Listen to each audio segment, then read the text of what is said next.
welcome back to the GSMC Baseball Podcast, brought to you by the GSMC Sports Network. I'm your host, Sam Menzie. It will be a great show for you today. First topic we're going over is a preview of the upcoming Subway Series that will be happening tonight, so we'll be going over that.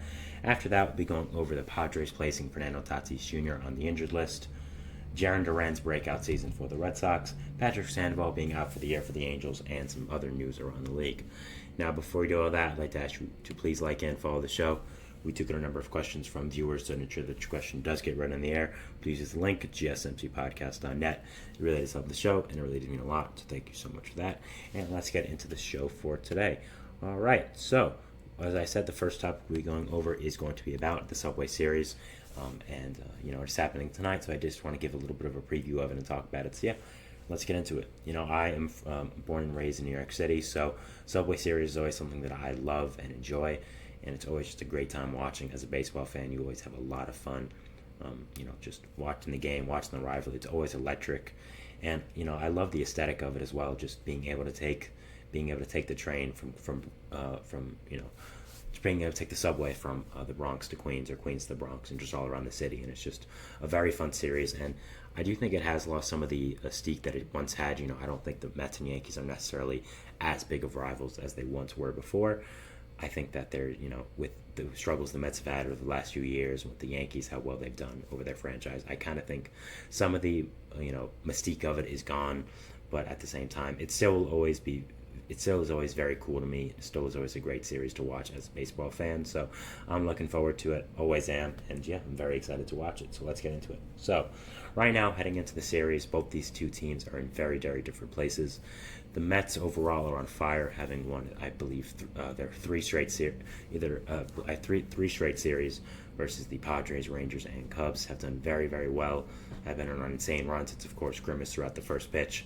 We all know about what's going on in the Mets right now. What they're really using as their rallying cry with Grimace. So they're doing really great. Still are on the outside looking in of the playoff picture. Are 1.5 games out of the wild card right now. A very close together, compacted, and a wild card. So 1.5 games isn't really the same as before. It looks like a good amount out because of all the teams ahead of them, because you have to go through all these teams. But still, they've been doing very well as of recently, and they've just looked much, much better this past run than they really have before. Now the Yankees are in an entirely different situation. They are 3-7 over their last 10 games. For the first time all year, they are genuinely struggling and not doing well. They still are one of the best teams of baseball, of course, having one of the best records in the entire league, still leading the AL East by 2 games, still having the second best record in the league. But they are struggling right now. Again, they're 3-7 in their last 10. They got swept by the Orioles. They lost the series before as well. So overall, they are definitely struggling, again, for the first time this year. And other than that, though, they still are a great team. I mean, yes, they have done bad recently, but we still know all the talent they have on this team, all the stars. And, yeah, even though they are struggling a little bit, I mean, we know about this team this year, how well they have done overall. So, really, I wouldn't be worried. I do think it is just a little bit of a rough patch that every team goes through, even with how good you are. So, they've done a great job this year, and I don't really foresee that changing. So looking at the pitching matchups for this series, and then we'll go over who has the advantage. For today, it will be Garrett Cole versus David Peterson. Cole making his second start of the year after making his first start against the Orioles around a week ago after being out for most of the season with a shoulder injury he sustained in spring training. David Peterson now making another start for the Mets after an okay season so far this year. An ERA around 4 has just been an okay pitcher, whether it's been in the bullpen or the rotation. Luis Gil will be starting on Wednesday for the Yankees, and Sean Manaea will be playing him. So definitely, an important start for Gil here. Has had a great season with the Yankees, of course, but will now be playing in a very, very high-profile game versus the Mets. So should be very exciting to see what will happen with Gil and how he does end up playing. So for this, I would definitely say the Yankees have the advantage in the pitching matchups. I mean, even though Garrett Cole's coming on his second start for the entire year, he's still Garrett Cole. He's still the guy we all know. He's still the best pitcher in baseball, in my opinion. And the one thing that is going to be interesting to look at is that he has been roughed up by the Yankees a lot in his career. Sorry, by the Mets in his career. His ERA versus the Mets is the highest ERA he has versus any team throughout his career. So it should be very interesting to follow, see if his struggles versus the Mets do continue once again.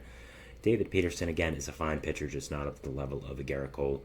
Again, it is a different kind of Cole because it's only his second start of the year, but at the same time, we still know how good he is. We still know who Garrett Cole is. We still know that name. So overall, the Yankees definitely have the up when it comes to the pitching matchup. They definitely have the advantage for Game 1.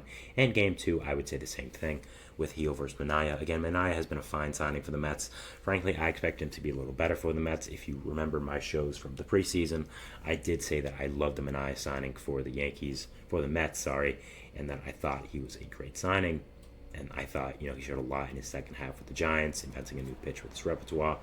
But unfortunately, he has really not worked out that way with the Mets and has not done that great. He still has been solid with an around a 4 ERA, but definitely has not been as good as we said. As of course, he hasn't gone as deep into games as we'd like, so definitely hasn't been as good as I expected. And Gio has just been outstanding for the Yankees this year. I mean, is right now is probably the AL Rookie of the Year favorite with Mason Miller. Has just done absolutely incredible and an amazing year so far. Been an unsung hero of this Yankees rotation, and they definitely have the advantage here in Game 1 and Game 2 for the pitching rotation. So the Yankees already have the one up there, but should be interesting again. Will be very interesting to see if Manaea does perform well against the Yankees, and how Peterson performs against them as well. So both teams do have some storylines going into this as well with players. First of all, for the Mets, they did just play Starling Marte on the injured list today. We knew that would happen yesterday, as reports came out that he is going to need 15 days of rest for his sore knee, which he has really been battling all year. It's really just become a problem now, so that it is unfortunate that he is going to be out for around 15 days. Has been heating up the past few weeks in the Mets, so it will be a big loss. It seems like Tyrone Taylor will take most of his time out there in right field. They did call up Ben Gamel to be the fourth outfielder now, so I assume Gamel and Tyrone will split time there in right field. Of course, have Bader and Nimmo in the other outfield spots. The Mets also do have a lot of former Yankees on this team, with, of course, their manager, Carlos Mendoza, coming over from the Yankees as he was their bench coach last year. Starting center fielder, Bader, played for the Yankees, of course.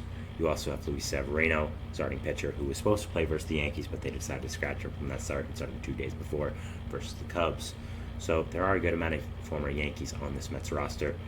And, yeah, it should just be very, very interesting to see how the Mets do end up playing. Also, of course, they are going to be missing Edwin Diaz. Was my first segment yesterday, how he did get suspended for an illegal substance violation, and kind of just the hypocrisy and all he was having with that. But if you want to go check out my segment on that, please go check out my show yesterday. But definitely will be a big storyline here to follow. If the Mets have a 1 or 2 run lead when they're going into the ninth, and you've got to face the 2, 3, 4 batters of this Yankees team, who are you really going to put in the ninth? Are you going to really trust Drew Smith with that job? Are you going to trust Jake Diekman? Daniel Nunez, he's been great, but are you really going to trust him? So it's going to be very interesting to see who the Mets do call upon for their closer role, not just in this series, but for the next 10 days while Diaz is out. So that should be a very interesting storyline for the Mets, and just is very, very unfortunate and awful timing that Diaz is going to be out for the series. And just, I think MLB shot themselves in the foot with this one. The Subway Series always gets publicity, and not having one of the biggest stars on both teams in Edwin Diaz be able to play, I really do think they dropped the ball. I just think it was a bad job by them, and I don't think it was the correct decision. But again, I talked more about it yesterday on my show, so if you want to go check it out, please go ahead. Also, the Yankees did end up making some roster moves, trading for J.D. Davis of the A's to now play a platoon role with them. Davis is, of course, a former Met who played with them for a significant amount of time. I think it was either 2.5 years or 3 years. So that will be fun. His first time back in Citi Field, I believe, so it should be interesting to see if he does fare. But yeah, was traded for from the A's, had an okay season with the A's, 98 weighted runs created plus, but really was mainly to be a platoon bat. Again, is a righty, so he hits lefties well. Should platoon with Ben Rice at first base, also can play third, can play some corner outfield, so just brings a lot of versatility for this Yankees team, and again, is a nice platoon bat as well, so should bring a lot of interesting abilities here to this Yankees team. I thought the trade was fine, but again, obviously they did shake the roster up with, of course, Stanton going on the IL, so he definitely will be missed this series. His big bat I believe is the best hitter in Citi Field history. His years with the Marlins when he played there, he was incredible. His years with the Yankees, of course, as well, because they play there at least 2 times a year. So that will be a big bat that the Yankees do end up missing with how well Stanton has played versus the Mets in his career. But both teams have losses, and it'll be very interesting to watch this series as we go into it. We'll be having a lot of fun watching it tonight as a Mets fan, who will, of course, be rooting for my team.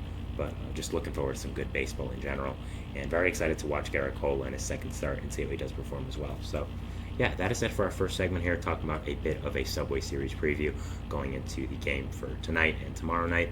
Moving into our second segment here, which is going to be talking about Fernando Tatis Jr. He did hit the IL for the San Diego Padres, so we'll be talking about his injury and what is going on there. So, yeah, we'll be talking about that, and we'll see you after the break. So, thanks, and bye.